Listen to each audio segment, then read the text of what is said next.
오늘 이 말씀을 가지고 복받고 복받는 삶이란 제목으로 하나님 말씀 전가하도록 하겠습니다. 감리교의 창시자인 웨슬레 목사에 대한 일화는 굉장히 많이 알려져 있습니다. 특별히 웨슬레 목사를 연구해 보면 성경에 대한 깊은 강해보다는 아주 예화가 많은 설교를 했기 때문에 웨슬레 목사와 관계된 그런 예화들이 굉장히 많이 나와 있습니다. 그 중에 한 예화를 소개하고자 합니다. 이 바퀴 자국이 많이 나 있는 좁은 진흙탕 길에서 웨슬레 목사가 탄 마차가 꼼짝 못하고 서 있습니다. 그 일행들이 앞뒤도 갈 수도 없고 바퀴가 진흙탕 속에 단단히 박혀버려서 도무지 어찌할 수 없어서 마차에 탄 모든 사람들이 그 진흙길 위에 내려서고 다음 마을에서 설교하기로 되어 있는 웨슬레 목사는 그런 일로 지체되는 것이 너무 불안하고 힘든 겁니다.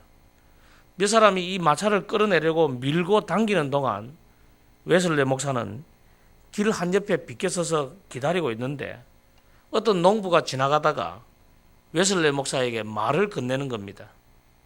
잠시 이야기를 하는 도중 웨슬레 목사가 뭔가 이 농부의 안색을 살펴보니까 밝지 못한 겁니다.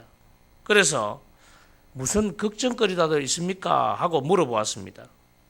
농부가 대답하기를 농사는 안 되고 먹고 살기가 힘들게 되었고 소장료를 지불할 돈조차 마련하지 못했다. 그런 말을 합니다. 그래서 땅 주인에게 쫓겨날 신세가 되어서 아내와 아이들을 데리고 어디로 가야 될지 몰라서 지금 막막하다. 그래서 걱정이다 하고 이야기를 하는 겁니다.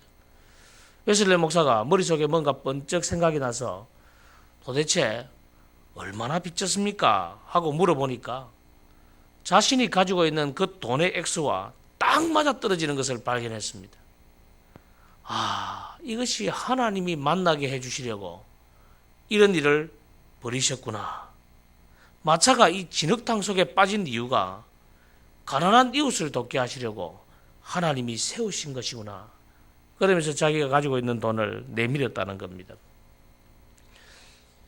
사실 우리의 모든 일들, 우리의 상황 속에서 발생하는 모든 상황의 일들이 하나님의 계획하심입니다. 우리는 때로는 이해하지 못하는 일을 만날 때에도 하나님이 나를 이끌고 있다는 것을 믿으시고 그 믿음의 행동을 하실 때에 하나님의 놀라운 은혜를 받을 수 있습니다. 우리 주변에 보면 사회적인 약자들이 너무나도 많잖아요. 빚진 사람들, 또 종들, 지금은 종은 없지만은 마치 종처럼 살고 있는 사람들. 성경은 그런 사람들에 대한 보호 규정의 말씀을 우리에게 주셨습니다.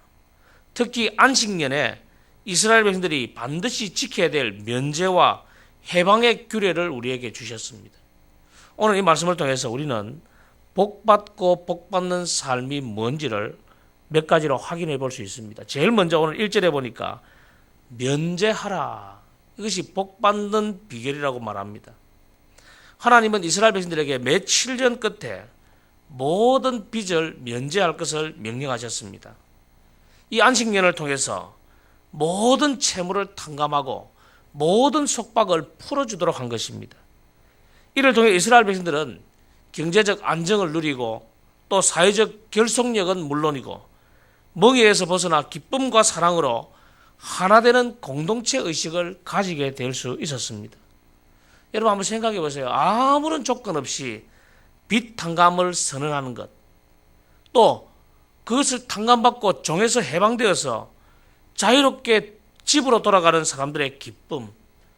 여러분 그것은 이루 말할 수 없는 큰 기쁨일 겁니다. 그런데 오늘날 우리가 과거의 이스라엘 백성들처럼 똑같이 할 수 있겠습니까? 내가 다른 사람들에게 빌려주었는데 그것을 다 탕감하고 내가 손해보고 오늘날은 이 규정을 정확하게 적용하기는 굉장히 어렵습니다. 그러나 오늘 우리가 할 수 있는 것이 있습니다. 우리도 이와 같은 기쁨을 누리기 위해서는 누군가에게 피해를 준 사람, 부담을 준 사람들을 이제 내 마음속에서 면제해 주는 겁니다. 그리고 그 사람을 그리스도의 사랑으로 대하는 겁니다. 우리가 복받고 복받는 삶을 누리려면 내 마음부터 편해야 되지 않습니까? 저는 오늘 이 말씀을 우리가 읽면 그대로 다 할 수 없을지라도 조금이라도 노력하는 것이 정말 복 있는 인생이라고 생각합니다.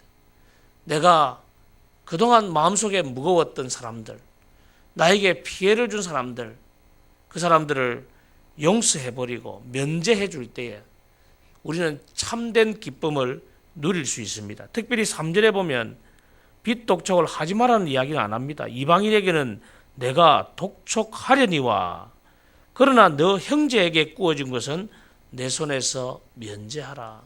우리가 형제로 생각한다면 우리가 마음속에서 면제하는 것이 정말 하나님 앞에 복 있는 길입니다. 두 번째로 복받고 복받는 삶은 4절 5절에 나오는 다 지켜 행하는 것입니다. 여호와의 말씀만 듣고 그 명령을 다 지켜 행하면은 반드시 복을 받는다라고 말합니다. 여기서 이 반드시 복을 받는다 이 말은요, 성경의 원어를 그대로 보면 이게 바로 복받고 복받는다는 말입니다. 성경에는 이 강조적 표현을 같은 단어를 2번 반복해서 나오거든요. 그걸 우리나라 말은 반드시 복받는다 뭐 이렇게 번역을 해놨습니다. 도대체 이렇게 복받고 복받는 이 복은 어떤 복인지 오늘 말씀을 가만히 읽어보면은 이것은 사회적으로 경제적으로 안정을 누리게 된다 그런 뜻입니다. 우리가 가장 원하는 삶이 하나님을 경외하는 것에서부터 온다는 그 사실을 잊지 말아야 됩니다. 우리가 하나님을 경외하면 진짜 우리가 원하는 복을 받아 누리며 살 수 있습니다. 하나님을 경외하는 삶은 당연히 이웃에 대한 사랑으로 나타나게 되어 있습니다. 저는 우리 주님의 교회가 하나님을 경외하도록 하기 위해서 끊임없이 말씀을 연구하고 가르쳐야 됩니다. 제게는 그 책임이 주어져 있어요. 하나님의 말씀을 가장 주옥처럼 풀고 그 말씀을 성도들에게 설교하는 것이 제 책임입니다. 그럼 성도는 어떻게 됩니까? 그 배운 말씀을 다 지켜 행하면 되는 것입니다. 내가 속한 그 가족, 가정, 친교 집단 또는 이 사회는요, 하나님을 경외함으로 말미암아 하나님이 주시는 복받고 복받는 삶을 누릴 수 있는 겁니다. 성도 여러분, 하나님의 말씀을 그냥 흘려보내지 마시고 그 말씀을 한번 지켜보십시오. 그럴 때 하나님께서 우리에게 진정한 복을 허락해 주실 것입니다. 마지막으로 참 어려운 이야기지만은 도와주는 것이 이것이 복받고 복받는 삶입니다. 우리가 반드시 손을 펴야 한다고 하시는 말씀은 우리에게 선택의 여지가 있는 말씀이 아닙니다. 선택의 여지가 없습니다. 그대로 해야 됩니다. 하나님의 명령이기 때문에. 그러므로 도움을 요청하는 사람에 대해서 우리는 넉넉히 도와야 할 의무를 가지고 있습니다. 하나님이 우리에게 어려운 이웃을 보여주신 이유가 뭡니까? 그들이 어려우니까 게을러서 어렵다 판단하고 정죄하기 위한 것이 아니라 그냥 도와주라는 것이죠. 성도 여러분, 저는 가끔씩 어려운 교회 또 힘들게 목회하는 그런 목사님들을 만날 때마다 그래도 내가 안 낫나? 조금이라도 도와야지. 그런 생각이 들 때가 많았어요. 그들의 형편을 가만히 보면은 복음을 위하여 하나님 앞에 와서 얼마나 수고하는데 그래도 내가 좀 나으니까 좀 도와줘야 되겠다. 그 생각이 얼마나 많은지 모릅니다. 여러분, 우리 주변에 보면 힘들고 어려운 사람들이 너무나도 많습니다. 우리가 모든 것을 하나님께로 받는다는 사실을 믿는다면 그것을 또한 이웃에게 나누어 주는 것은 마땅한 도리입니다. 이웃이 도움을 요청할 때 순종하는 마음으로 넉넉한 손길로 도와주면 됩니다. 저는 연말이 되면 이 용인 또 구성 기독교연합회에서 불우이웃 돕기 하자고 이렇게 도와달라고 이야기합니다.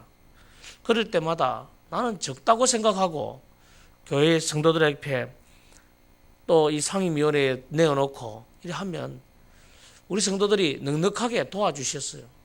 그럴 때마다 이렇게 좀 더 해야 되는데 막상 그 연합회에 가보면 우리 교회가 굉장히 많이 했어요.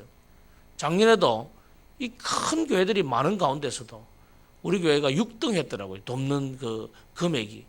그래서 제가 참 감사하고 기쁘더라고요. 하나님, 우리 규모는 얼마 안 돼도 마음이 큰 그런 교회가 되기를 원합니다. 언제나 도움의 손길을 베풀고 내어놓는 그런 교회, 넉넉하게 도와주고 아까워하지 않는 교회, 그리고 우리 손을 떠나고 나면은 절대로 권리를 뭐 주장하거나 우리가 도왔다고 자랑하지 않는 교회 되게 해 주옵소서. 그런 생각이 간절하게 듭니다. 하나님께서 나를 세상에서 하나님의 도움의 손길이 되도록 부르셨다는 사실을 절대로 잊지 마시기 바랍니다.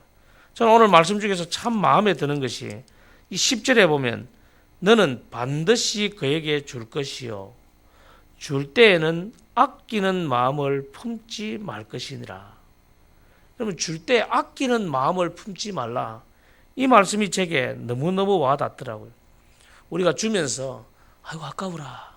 주고 나서 괜히 줬다. 그런 마음이 절대로 안 들어야 됩니다. 그냥 우리 손을 벗어나고 나면 하나님의 은혜로 벗어났다. 하나님께서 일하실 것이다. 그거 믿고 한다 보면 하나님 앞에 진정으로 복받고 복받는 삶을 누릴 수 있을 것입니다.